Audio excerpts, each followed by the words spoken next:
Welcome to Number of the Day. It is the 2nd of April. Wishing you all a wonderful Easter if you're celebrating. I feel like the Christmas decorations are around the corner, but Francis heard before we talk about that, we have a bit of a sweet tooth in our country. 17 billion is what we're spending on, chocolate. Chocolate per year. 17 billion. So I thought I'd put that into context for us. 17 billion is more than the entire budget for arts, culture, sports, and recreation. It's more than the entire budget for home affairs, and that is what we spend on chocolate. If you really want to look at the global picture, fascinating. And these figures hardly mean anything, right? Because it's just so big.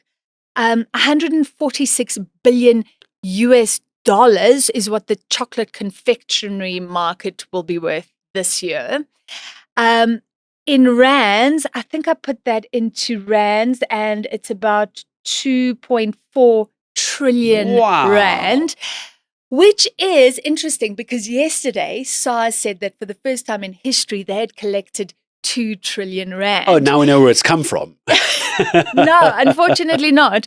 What it means is that people around the world are spending more on chocolate than our entire tax intake from individuals and companies.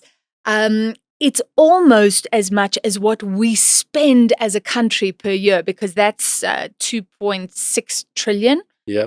It's almost as much as that. So this is the kind of sweet tooth we're all dealing with at the moment. So while we try and chocolate cover the incredible amount of money spent, there's a great fact. We'll talk about one particular brand before we land this plane a little bit later.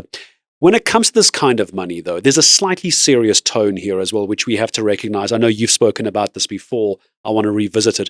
The ethical side of manufacturing these sweets. It does have a downside to it. Yeah, and there's always been a concern because Africa is really big in terms of the raw form of chocolate is the cocoa beans. Or cacao, depending where you're from.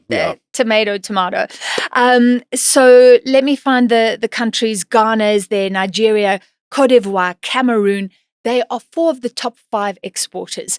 And I remembered it, and I went and found Deborah Patter's expose for CBS News in 2023. She's a former ENCA, my former boss, probably your former boss. Yeah.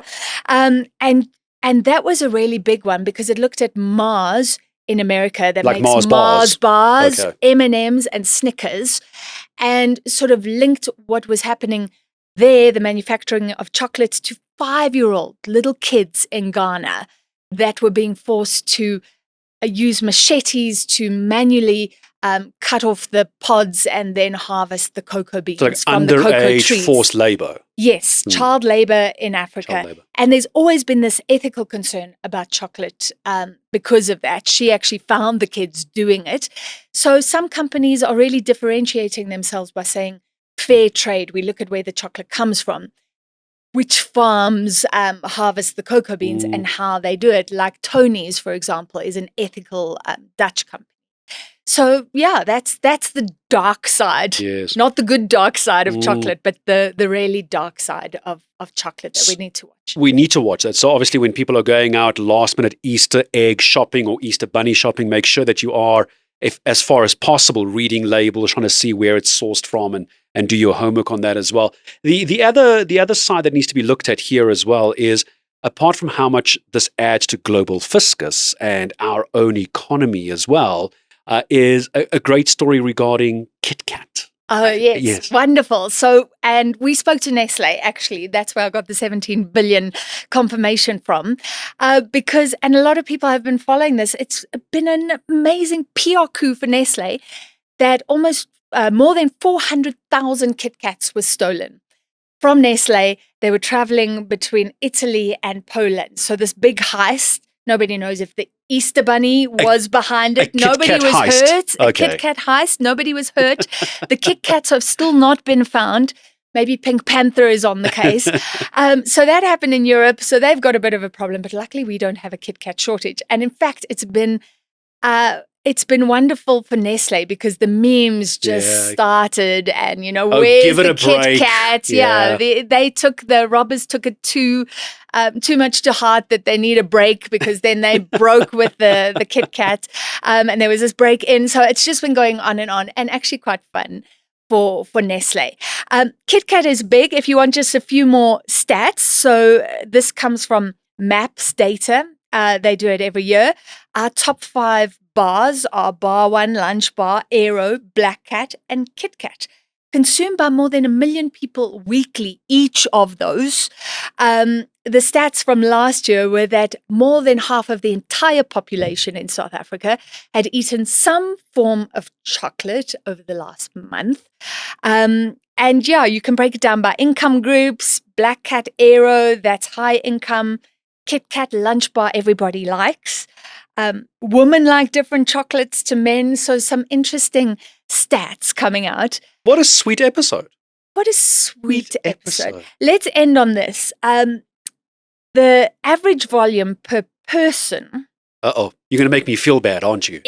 Well, you should feel bad if you're more than this. And I'm way more than this. Oh, okay. I know I am.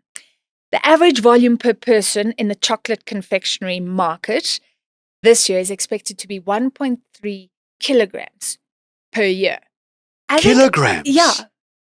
1.3 kgs. But if you think about it, I think I can eat a lot more chocolate than that. Well, that's one. It's just over. Well, that's not actually. No, it sounds dramatic. It's not. It's 100 grams per month. What's the average chocolate these days? Like the big bar one. I mean, it's. I don't know. Is it 125? I don't know. It's a lot of chocolate, but maybe it's not as bad as we thought. I think I'm pushing way above average. You see, I don't have a sweet tooth. Hopefully not showing it. You're definitely not. But I don't have a sweet tooth, so I'm going to blame this one on my wife. So in our household, if we form part of this stat, it's not me. Okay. I know it doesn't look like it, but it's not me. I'm going to blame that one on my wife. Okay, so check your chocolate consumption. If you're above 1.3 kgs per year, you're above average and you need to run it off. And that is our episode on choconomics, or